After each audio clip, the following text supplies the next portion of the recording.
Hey, what's up, guys? It's Luke, and you're watching Luke the Gathering. Thanks for checking out the channel and visiting. I really appreciate it. Today, just got back from the Brothers War release, or pre-release, I should say. Got the pre-release kit, opened up the packs, made a deck, and then, of course, played. There were a lot of people at the store today, sold out, in fact, so I know there were people who wanted to play and then, of course, could not play because the event was sold out.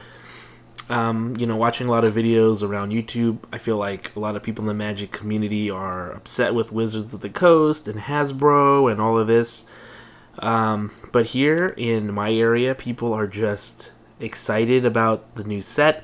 They want to play the new set. They want to buy the cards. In fact, I think the store sold out of a lot of the set boxes that were available and things like that, and people were just buying it up. So at least around here, Magic is alive and strong, and people are buying lots and lots of Magic product, which is kind of cool to see. It's also in pull the foil Wormcoil engine, which was really sweet, and in fact I pulled half a Titania in my pre-release pack. I ended up going with blue-white Azorius, and I went 1 and 3, which was I wasn't completely disappointed. I thought the deck was okay, but I don't think it was anything too special. I didn't really pull anything great, and one of the things I thought I was gonna get a lot of were Power Stones, and that just wasn't something I got a lot of in this set. I don't think I even made a single Power Stone in all the games that I played. Maybe I just didn't pull the right cards, but I wasn't able to pull off any Power Stones, and a couple of the decks that really got me were people who had like 9-10 mana to spend on a turn when I would have like 4 to 6 mana, and it was just a huge difference in terms of mana and how much mana I had, so that wasn't good compared to my opponent. But let's take a look at the deck, show you some of the cards that I drafted, or I didn't draft. I got the sealed deck because pre-release is sealed, and let me know what you think. So let's take a look at the deck right now. Alright, well, let's start off with this card, Disenchant, which I feel like is a pretty important card in the format. I actually main deck 2 of these. I thought my white cards were good, and I went with white-blue, like I said. Warlord's Elite was an interesting card, a 4/4 that you can get down on turn 3 if you happen to have enough things to tap, because you have to pay 2 and a white, but you also have to tap 2 things in order to actually get this cast. Seemed like a lot, but I ended up putting 2 in the deck. This was actually probably my best creature in the games. Another Disenchant, another Warlord's Elite. Phalanx Vanguard, Human Soldier, which is a very relevant type here in this format, but I don't know, didn't do a whole lot for me. Deadly Repost.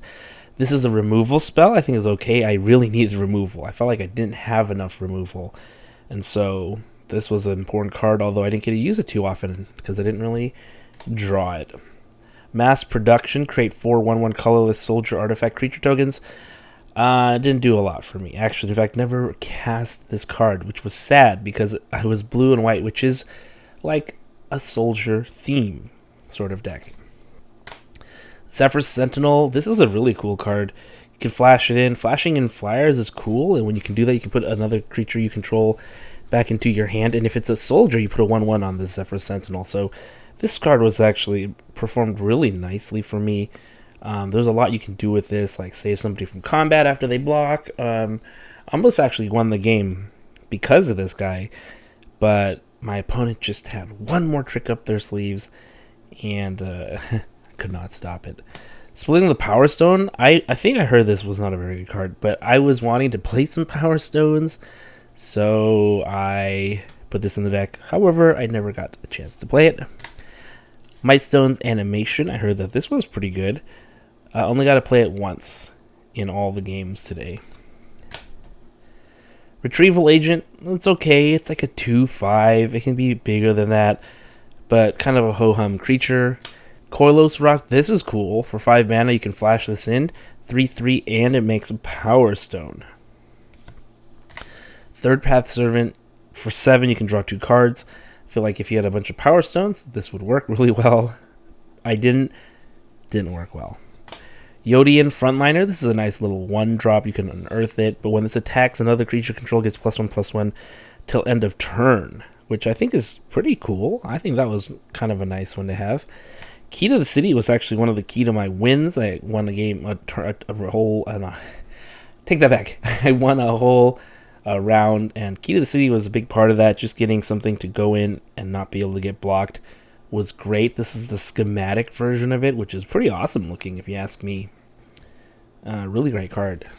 Foundry Inspector makes artifacts a little less expensive, which is cool. I got a couple of those, which was nice.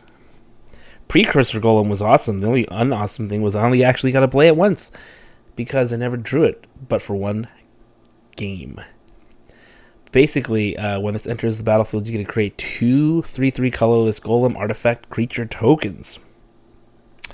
And then if a player casts an instant sorcery spell that targets only a single golem, all the player copies that spell for each other golem that spell could target.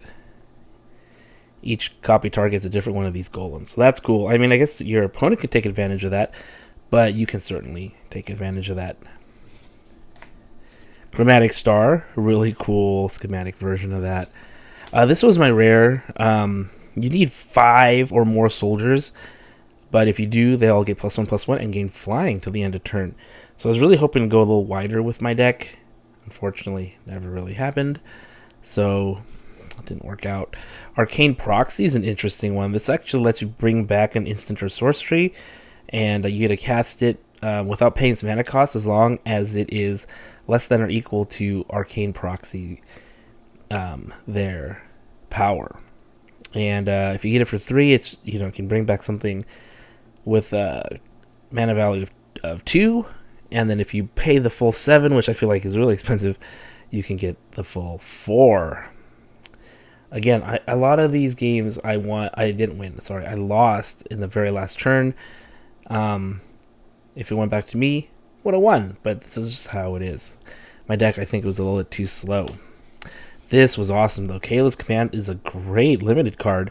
You get to choose 2 things. You can create a 2/2 colorless construct artifact creature token, put a +1/+1 counter on a creature you control, and it gains double strike. That's sweet. Search the library for a basic plains card, and then or gain 2 life, scry 2. Really great card. Getting 2 of them was really, really awesome. I did get to use this to good effect throughout my games, and oftentimes I did have both of them for whatever reason, and some of the other cards I never ever got. So go figure. But that was it. Had a great time at the pre-release. Hopefully you guys are having a chance to play Brothers War, and I can't wait to play more of it. Thanks for watching. I'll see you next time.